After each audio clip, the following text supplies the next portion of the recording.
Sí, ya estoy, chicos, sí. Eh, bueno, muy interesante el comentario que hiciste sobre el chocolate y el avance que se tuvo y el cambio que generó en la conciencia social.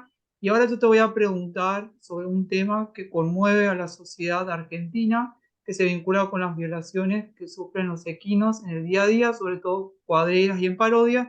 Y sé que San Francisco está muy arraigado en la sociedad la realización de cuadreras. Mi pregunta es, frente a este panorama de las instituciones que vos representás, ¿qué estrategias están adoptando para combatir esta manifestación de violencia especista?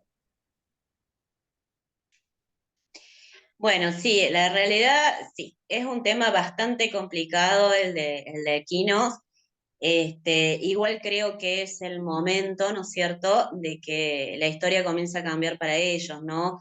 En todos lados, a nivel país inclusive. Yo siempre digo que la conciencia de la sociedad humana, y la sensibilización no va por especies. Primero las especies más cercanas, como perros, gatos, y bueno, ahora es el momento de los caballos, y bueno, y en un futuro creo que esto es como un efecto dominó, ¿no? Es como ir abriendo corazones, en definitiva, de los humanos y desensibilizando, ¿no es cierto?, para que puedan percibir el sufrimiento de los animales en general y lo mal que le estamos haciendo, ¿no? Pero bueno, el camino es bastante largo. Pero con respecto a los caballos, mira, la experiencia personal con los caballos realmente no es mucha. Siempre lo aclaro porque hace de 2 años y medio atrás que comenzamos a trabajar, ¿no es cierto?, con el tema de los equinos. De hecho, desde la Fundación Bioanimalis hemos tenido que hacer una transformación interna bastante importante, ¿no? Cuando empezamos a ingresar caballos, porque en realidad, como yo lo veo o como lo vivió mi fundación, nosotros siempre trabajamos contra la violencia animal, sí teníamos siempre mayores denuncias, o sea, mayor cantidad de denuncias de perros y gatos y de animales silvestres. Inclusive hemos secuestrado hasta jabalíes desde la fundación, ¿no? Jabalíes, loros habladores, monitos carayá. Pero ¿qué pasaba en este caso? Los perros, los gatos, los trabajamos con hogares de tránsito, con escuelas recreativas, nunca tuvimos un espacio físico, ¿sí? Para contener, digamos, a los animales víctimas. Y todo lo que son animales silvestres, bueno, intervenía, ¿no es cierto?, fauna de la provincia de Córdoba. Nosotros sí actuamos en la parte legal, en la parte de la denuncia, secuestro del animal, pero después, lógicamente, no podían ir a vivir a una casa o transitarse, ¿no es cierto?, dentro de una familia.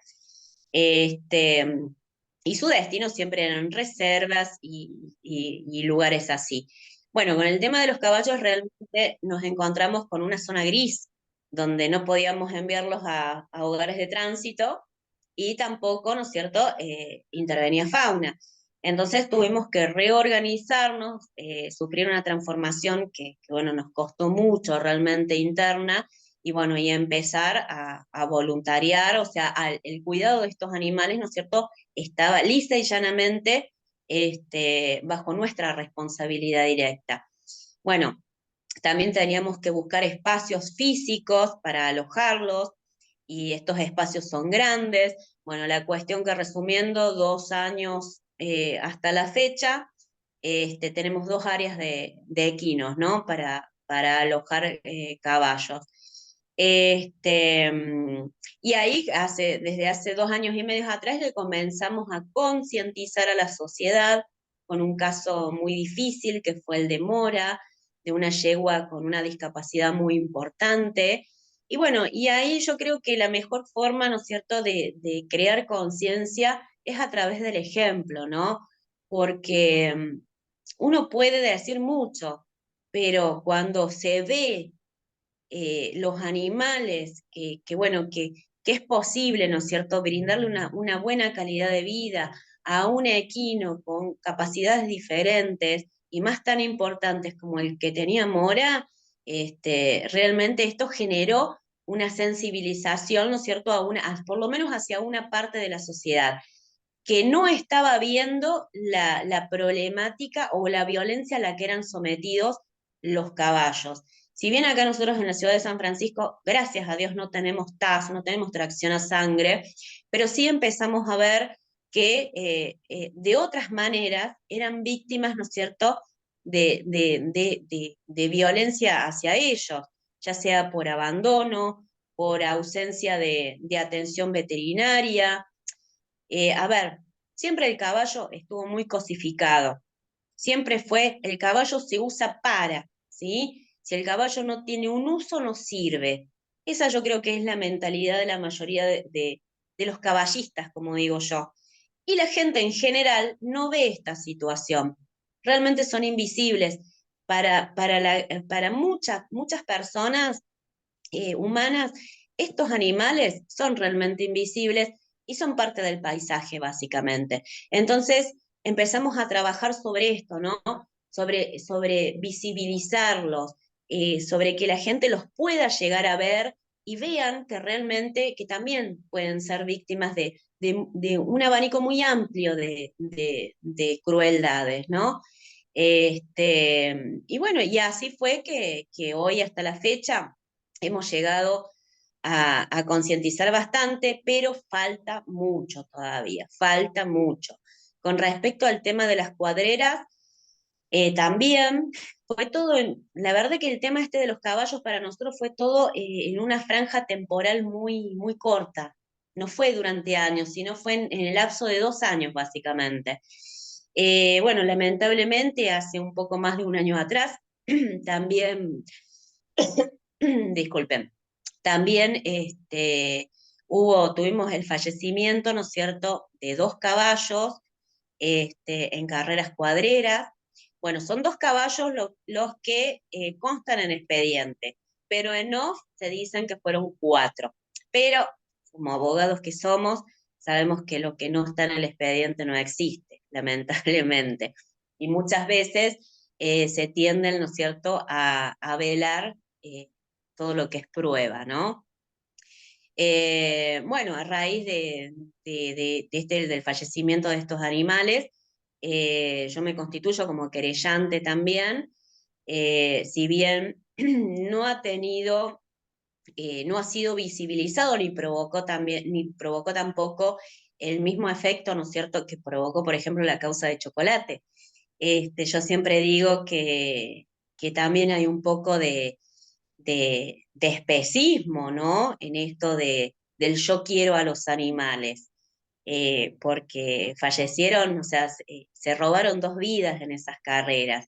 Sin embargo, para la gente, para la sociedad de San Francisco, la verdad que fue como si nada, ¿no? Yo creo que hay mucho para trabajar en este aspecto de los caballos. Creo también que hay mucha ignorancia que puede ser subsanada en cuanto a la sociedad y que se debe trabajar sobre la conciencia también, sobre la conciencia, que conozcan esta especie, porque como digo siempre, el caballo, hay mucho detrás de esta frase, ¿no? De el silencio de los caballos. Ustedes fíjense que todo lo que es deportes ecuestres, este, no están siendo violentados, ¿no es cierto?, ante nuestros ojos. Y sin embargo, no, la gente no se da cuenta.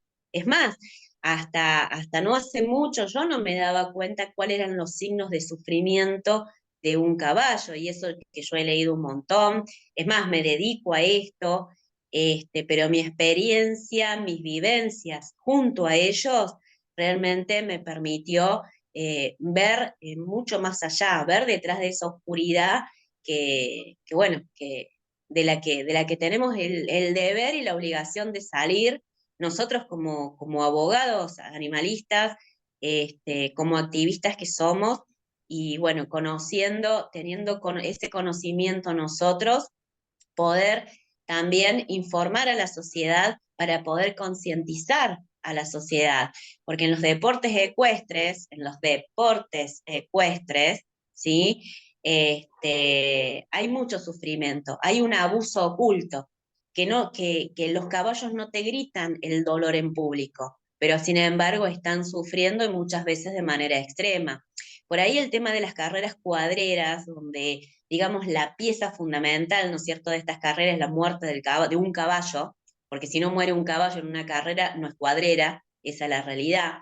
Estadísticamente, por ejemplo, en este año, desde principio de año, en todas las carreras cuadreras que se han realizado a lo largo y ancho del país, han fallecido caballos. El escenario de las cuadreras es el mismo escenario y el mismo terreno lleno de ilicitudes que, bueno, que tanto se discutió y se debatió, ¿no es cierto?, para las carreras, en las carreras de galgos, que llegamos, ¿no es cierto?, a la prohibición a nivel nacional de las carreras de perros. Por eso digo que también hay mucho de especismo, ¿no es cierto?, dentro de nuestro propio ambiente, digamos, de los animalistas o de los proteccionistas, ¿sí? Porque ¿por qué rechazamos tan fuertemente y luchamos tanto por la prohibición de las carreras de perros para que llegase a a lograrse la prohibición, y no estamos luchando de la misma manera para la prohibición de las carreras cuadreras? Y esto es el principio solamente, porque en las carreras cuadreras es donde la violencia es mucho más manifiesta, porque vemos que los caballos se desploman en la pista, se desploman antes, durante y después de una carrera. Vemos, o sea, hay una violencia manifiesta, pero no la estamos viendo, no estamos viendo cuál es esa violencia oculta o ese abuso oculto, ¿no es cierto?, en una carrera de turf oficial, por ejemplo, que también los animales sufren. Los animales, los caballos de carrera básicamente sufren desde que nacen, ¿sí? Desde que nacen, porque, a ver, los tienen que entrenar, ¿no es cierto? Los tienen que domar primero que nada, para que se acostumbren, para que no tire al futuro jinete, al futuro humano que los va a montar. Los hacen correr muy jóvenes. Generalmente estas carreras, los caballos de carreras comienzan a correr a partir de los 2 años de edad, cuando su físico no está desarrollado totalmente. Imagínense que un caballo está alcanzando un desarrollo alrededor de los 5 años. Un animal a los 2 años no puede ser montado, no puede correr, bueno, y ni hablar, ¿no es cierto? Hay maltrato físico, que si nos ponemos a ver es bien evidente, los fustazos, ¿no es cierto?, que se le dan durante el periodo de la carrera. Cada fustazo en un caballo provoca una hemorragia interna. No la vemos, lógicamente, pero tenemos que saber que ese fustazo, aparte de causar dolor, también causa una lesión física que no es vista, no está a la vista. ¿Me explico? Porque los caballos, tenemos que entender también y saber que los caballos no tienen cuero, sino que tienen piel. O sea, hay que buscar mucho el significado detrás de esto, del silencio de los caballos, de los gigantes de cristal. O sea, son muy delicados, son muy delicados. Uno los ve enorme, pero son tan delicados, una especie tan delicada, que bueno, ahí está, ¿no es cierto?, nuestra ignorancia. Yo creo que no puede haber empatía, ¿no es cierto?, sin conocimiento. Esto es fundamental.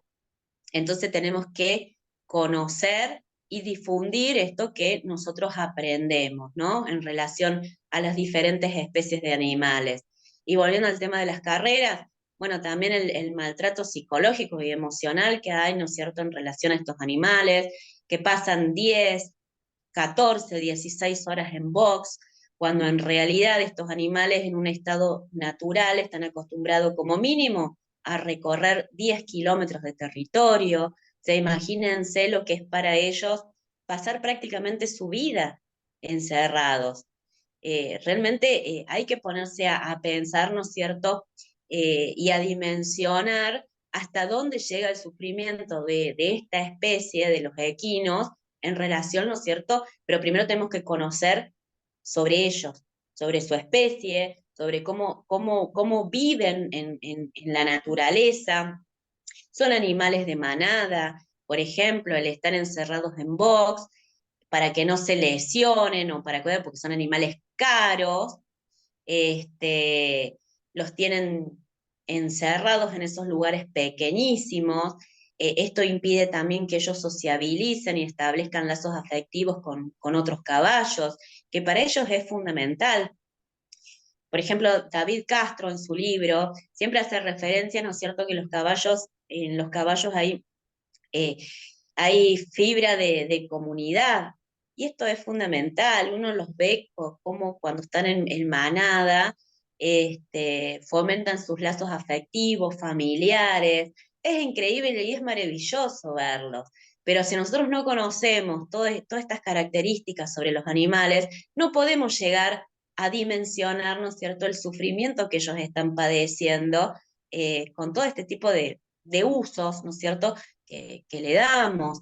Yo creo que en general, con relación a los caballos, hablando de carreras cuadreras, de carreras del Tour oficial o de cualquier otro llamado deporte ecuestre, y bueno, ni hablar de la tracción a sangre, realmente hay mucha violencia oculta, ¿no es cierto?, para con ellos.